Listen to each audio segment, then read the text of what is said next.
Welcome to Southwest Prophecy Ministries.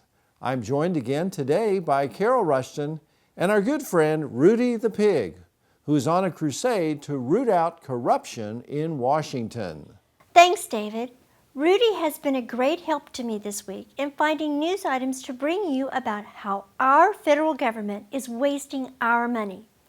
Did you know that our government has a global equity fund? It was established in 2011 as a public-private partnership to support groups working for the human rights of homosexuals, lesbians, transgenders, and bisexuals. Since that time, the Global Equity Fund has spent $20 million in over 50 countries around the world, and it's about to spend more. The U.S. State Department wants to spend almost $50,000 supporting groups representing homosexuals, lesbians, transgenders, and bisexuals in India. You, the American taxpayer, have had no say in this group being set up or how it has spent your money.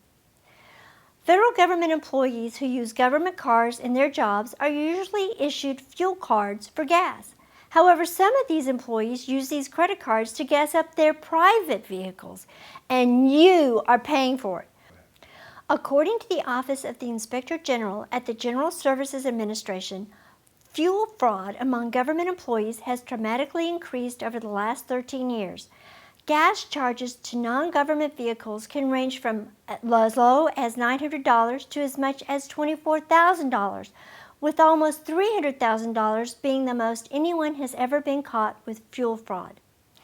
You'll love this last item. Steve Russell is a congressman from Oklahoma. He revealed earlier this year that the U.S. military spent over $450,000 on building a training facility in Afghanistan. That wouldn't be so bad, except that this particular structure was built with bricks made out of sand. When it rained, the building melted. David, I don't know if our government can do anything right anymore. Carol, I think government workers should confine themselves to playing in the sandbox and leave brickmaking to civilians. Well, I think that's a great idea. Thanks for joining us for another Pork Report. And until next time, Rooty the Pig wants to remind you, keep boinking.